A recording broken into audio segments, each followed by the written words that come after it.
პირველ რიგში უნდა აღნიშნოთ, რა თქმა უნდა, რომ ძალიან დიდი წარმატება არის ჩვენი მეზობელი ქვეყნის სომხეთის ის, რომ არა მხოლოდ ის, რომ დღეს სომხეთი მასპინძლობს ევროპული გაერთიანების ასე ვთქვათ მორიგ შეხვედრას, არამედ ის, რომ დღეს იმართება ასევე პარალელურად გაიმართება სომხეთის და ევროკავშირის ორმხრივი სამიტი. ეს არის ძალიან დიდი გარღვევა სომხეთისთვის ევროკავშირში ინტეგრაციის ევროკავშირში გაწევრიანების გზაზე და ჩვენ უნდა მიულოცოთ პირველ რიგში, რა თქმა უნდა, ჩვენს მეზობელ მოკავშირე ქვეყანას ეს წარმატება.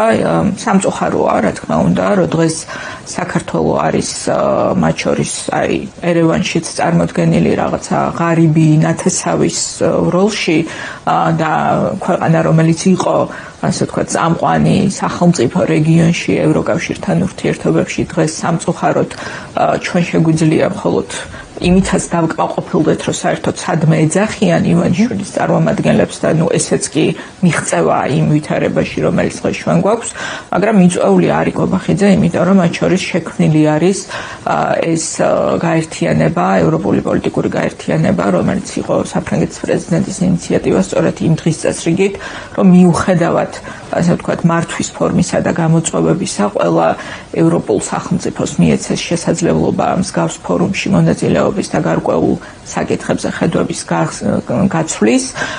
ვფიქრობ, რომ სომხეთისთვის ალბათ მართლა ძალიან მნიშვნელოვანია, რომ რაღაც განსაკუთრებით დიდი დატვირთვა ეძლევა ამ კონკრეტულად ამ ღონისძიებას, რომელიც ერევანში ტარდება, იმიტომ რომ თქვენ იცით, რომ დღეს დასავლეთის ახალი უსაფრთხოების არქიტექტურა ეს არის მთავარი განხილვის თემა.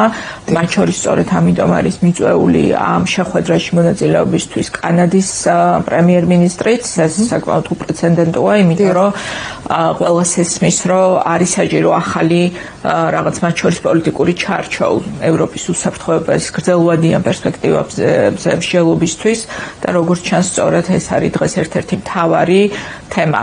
კარგია, რა შემიძლია ვთქვა, კარგია, რომ საერთოდ დაგვიძახეს და იხوارთ და საზოგადოებამ ალბათ კიდევ ერთხელ უნდა დაინახოს, როგორ დასცინის მათ ეს მართველი პოლიტიკური ძალა, რომელიც ერთი, ასე ვთქვათ, ხელით უმტკიცებს საქართველოს მოსახლეობას, რომ ევროკავშირი არის ყველანაირი ბოროტების წყარო, მათ შორის ეხლა დღესაც დიდი ხანია ადანაშაულებს უკრაინის ხელისუფლებას იმაში, რომ ჩვენ თურმე ზელენსკი გთხოვდა აქ მეორე ფრონტის გახსნას და აღმოჩნდა, რომ როგორც კი დაუძახეს და თითი დაუქნიეს, რომ ხომ არ შევხვდეთო კისრის ტეხვით გარბიან სასაუბრად. მე ერთი რამ შემიძლია თქვა, პოზიტიური უნდა ვეძებოთ ყველაფერში, რომ ეს არის პოზიტიური, იმიტომ რომ როგორც ჩანს ივანიშვილის რეჟიმმა დაინახა, რომ რუსეთი და ყველა მისი მოკავშირე არის განწირული მარცხისთვის და ალბათ ორბანის ასე ვთქვათ კრახი ერთ-ერთი მნიშვნელოვანი სიგნალი იყო მათთვის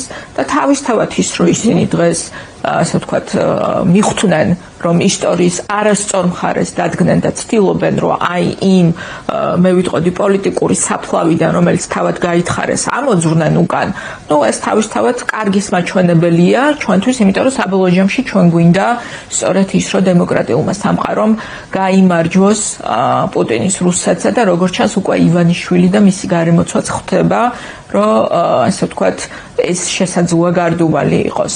კი ბატონო, კაპიტან სალომე, თქვენ ახსენეთ, რომ ხო უკრაინის პრეზიდენტის მიმართ, ომში მყოფი ქვეყნის პრეზიდენტის მიმართ რა გამონათქვამები, რა განცხადებები გვესმოდა ქართული ოცნების მხრიდან, ეს ალბათ გამეორებადაც აღარ ღირს, ისევე როგორც ევროკავშირის სხვადასხვა ლიდერის თუ ევროკავშირის მაღალჩინოსნების მიმართ დღესაც კაია კალას ისევ თავს დაესხნენ ქართული ოცნების წარმომადგენლები და ელჩის დაბარებიდან დაწყებული რა აღარ ვნახეთ ჩვენ ქართული ოცნების მხრიდან ევროკავშირთან მიმართებაში. მაგრამ როგორ ფიქრობთ, ჩვენ არ ვიცით, მინდა რომ კიდევ ერთხელ გავიმეოროთ ჩვენ ახლა ეს კადრები, რომელიც ირაკლი კობახიძემ გამოაქვეყნა, აქ ხაზგასმით არის ნათქვამი, რომ ეს იყო უკრაინის ინიციატივით ეს შეხვედრა ირაკლი კობახიძესთან, არ ვიცით რაზე იყო საუბარი, ორი ქვეყნის ურთიერთობაო ასე ზოგადად წერია, მაგრამ რას ფიქრობთ თქვენ, რა შეიძლება რომ მხოლოდ ვივარაუდოთ ამ საუბრის თემა რა შეიძლება და ყოფილიყო ხან მოკლედ თუნდაც.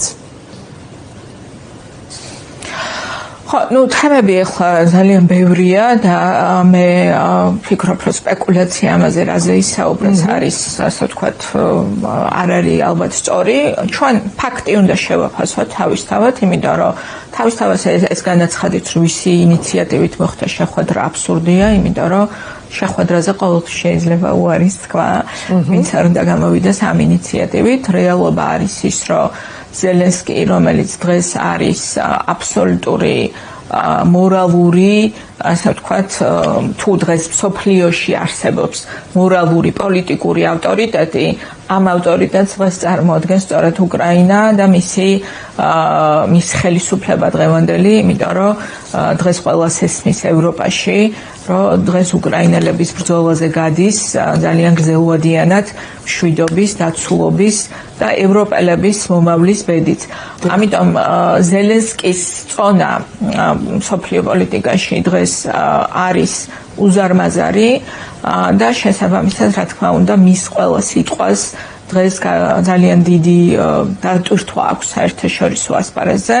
ამიტომ მე დარწმუნებული ვარ, რომ თუ იყო ასეთი შეთავაზება, ვერც გაბედავდა ივანიშვილის წარმომადგენელი, რომ ამაზე უარი ეთქვა და სწორედ ამიტომ თქვი თავიდანვე, რომ როგორც კი თითი დაუქნიეს აღმოჩნდა, რომ ესე იგი დაოთხილი გარბიან შეხვედრაზე და მათ შორის დერეფანში დარაჯობენ სხვადასხვა ხალხს, რომ ფოტო გადაიღონ და ხო, აი მაკრონთანაც ვნახეთ. აქ რაღაცა ძალიან გამალებით გვესაუბრებიან იმაზე, რომ როგორ ესე იგი ხო, აი ეს რაზე მიუთითებს ხაბატონ სალომე, ბოლო პერიოდში მოისმენთ თქვენს წარმომადგენლები არიან. დიახ, მოისმენთ თქვენს ალბათ იგივე შეერთებულ შტატებთან ურთიერთობის გადატვირთვა და ეგრეთ წოდებული დალაგება და მაისის თვე არის აქ დასახელებული და აი რას ფიქრობთ, აი რა მე ცვლილებას ატყობთ ქართული ოცნების რიტორიკაში ალბათ იმდენად არა, ვერც ნაბიჯებში, მაგრამ რაღაც მიზნებში შეიძლება რაღაც კორექტივები შევიდეს, იმიტომ რომ მართლა პრაქტიკულად ახალი სოფლიო დღის წესრიგი წარსდგა დღეს ჩვენს წინაშე, თუნდაც აი ამ ერევანში გამართული სამიტით და იმ განცხადებებით, რაც კეთდება თუნდაც დღეს.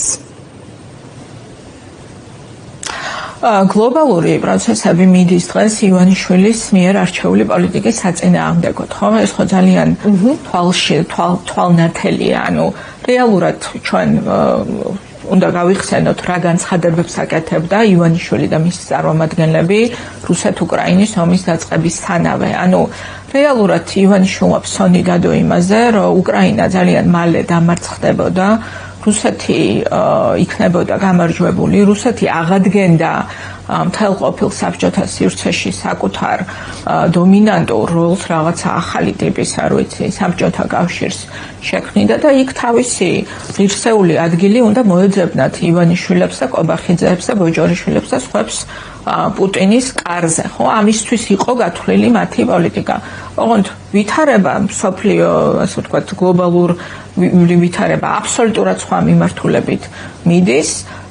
ეს მიმართულება, რომელიც აირჩია ივანიშვილმა ომის დაწყების დღიდან, იმიტომ რომ ომმა აიძულა ის, რომ ეჩვენებინა რეალურად ხარეს იდგა, იმიტომ რომ მანამდე ის ძალიან დიდხანს თამაშობდა, ხო, რაღაც ორი სკამის პოლიტიკას. ომმა გამოააშკარავა, რომ ივანიშვილი არის ძალიან ღიად რუსული ბანაკის წევრი და მხარდამჭერი. და ეს დღეს აღარ არის მომგებიანი, იმიტომ რომ რუსეთის ყველა მოკავშირე გასული წლების მანძილზე ნადგურდება, უბრალოდ ნადგურდება, ხო?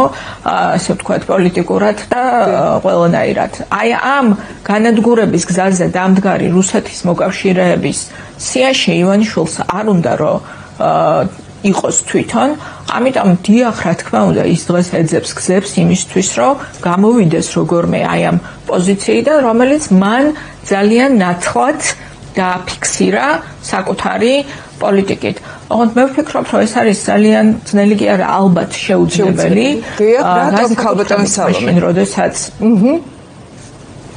ხო, ეს არის შეუძლებელი ჩემი აზრით, იმიტომ რომ იცით რა, ძალიან საერთაშორისო არსებობს რაღაც საერთაშორისო პარადიგმები და სხვა შორის რაღაც კონიუნქტურა რო იქნება ვიღაცის გარშემო შეიძლება ძალიან დიდი დრო დასჭირდეს ამ კონიუნქტურის ჩამოყალიბებას და მის შეცვლასაც ძალიან დიდი დრო სჭირდება. აი მაგალითად რომ მოგიყვანოთ, რატო იყო ძალიან რთული ჩვენთვის აგვეხსნა ჩვენი დასავლელი პარტნიორებისთვის, რომ ივანიშვილის ხელისუფლება არანაირი ევროპული და დასავლური დღის წესრიგით არ იყო, იმიტომ რომ კონიუნქტურა იყო შექმნილი, რომ საქართველო არის პროევროპული, პროდასავლური ქვეყანა და ეს, ასე ვთქვათ, არ შეიცვლება. ისევე როგორც საწინააღმდეგო კონიუნქტურა იყო სხვა შორის შექმნილი მაგალითად სომხეთთან მიმართებით, ხო?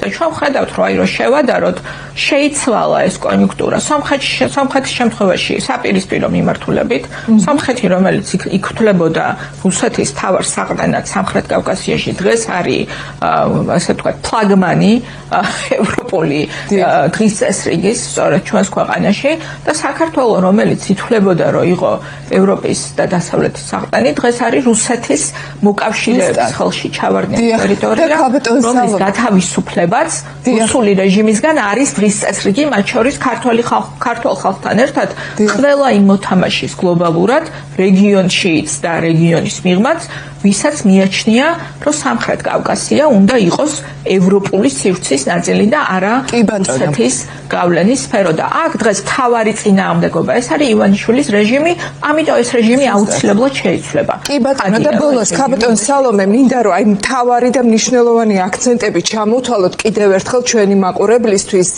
რა დასკვნები უნდა გამოვიტანოთ, როდესაც დღეს ჩვენ ვუყურებთ სომხეთს, აი ემანუელ მაკრონმაც თქვა რომ 8 წლის წინ სომხეთში არავინ ჩამოვიდოდა, მაგრამ პაშინიანმა მოახდინა ხავერდოვანი რევოლუცია, მან ქვეყანა გაათავისუფლა რუსეთისგან მომავალი რისკებისგან, გადაწყვიტა მშვიდობა, ევროპა და ეს არის ძლიერი სიგნალი. ანუ თავარი დასკვნები მოქალაქეებისთვის, რომელიც ივანიშვილმა მართლა მძევლად აიყვანა აი ამ ომის შიშით და ომი გინდა შიში და ევროპა რომ ომია და რომ არა უსაფრთხოება, არამედ პირიქით. აი რა არის მთავარი აქცენტი და მთავარი დასკვნა? თავარი დასკვნა. თავარი დასკვნა, რაც საქართველოს მოქალაქემ უნდა გააკეთოს, არის ის, რომ სრული ტყუილია ის პროპაგანდა, რომლითაც ქართულ ხალხს არამხოლოდ კვებავს ეს რეჟიმი წლებია ომის შიშის პროპაგანდა, რომ თითქოს დასავლეთთან ინტეგრაცია, ევროკავშირში გაწევრიანება ეს არის ომის საფრთხის მატარებელი, არამედ ასე ვთქვათ, კვებავს ამ შიშით და აშინებს ქართულ ხალხს ერთადერთი მიზეზით, რომ გააგრძელოს თქვენი ძარცვა, გააგრძელოს ხალხის ძარცვა, იმიტომ რომ მათ შორის ყველაფერი ის დღეს, რაც ამ ქვეყანაში ხდება და რაც ნებისმიერ საქართველოს მოქალაქეს აწუხებს. აი მაგალითად ის თემა, რომელიც ახლა მთავარი განხილული თემაა, ხო? გაზრდილი ფასები. გაზრდილი ფასები, ეკონომიკის განუვითარებლობა, დაბალი ხელფასები, დაბალი პენსიები, ის რომ ძარცვავს მოქალაქეებს ეს ხელისუფლება გაზრდილი ჯარიმებით, წარმოუდგენელია უბრალოდ ეს ძარცვის მასშტაბი, რასაც მისგან გაღატაკებულ ხელისუფლებას. ეს კორუმპირებული წარმოუდგენელი საქართველოს ისტორიაში ალბათ ყველაზე კორუმპირებული რეჟიმი ძარცვავს საქართველოს მოქალაქეებს, მათ შორის გაზრდილი ჯარიმების და გაზრდილი ფასების სახით. ეს ყველაფერი უკავშირდება ერთადერთ რამეს. ქართულმა ხალხმა უნდა იცოდეს, რომ ევროკავშირში გაწევრიანება შეწყვიტა ამ რეჟიმმა მხოლოდ იმისთვის, რომ ევროკავშირში გაწევრიანების პროცესის გაგრძელება მათგან მოითხოვდა იმ რეფორმების გატარებას, რომელიც კორუფციის აღმოფხვას გულისხმობს, რომელიც გულისხმობს იმას, რომ დიახ, ამ ქვეყანაში ვერ იქნება კარტერული სხვადასხვა, ასე ვთქვათ, არალეგალური ბიზნეს მართვის პრინციპები, რომელიც ზრდის მათ შორის დიახ, ფასებს ჩვენი მოქალაქეების. ევროკავშირში გაწევრიანება მოითხოვს დემოკრატიულ არჩევნებს, რაც ნიშნავს იმას, რომ თქვენ შეგიძლიათ წახვიდეთ და ხელისუფლება შეცვალოთ და ივანიშვილს ეს არ უნდა.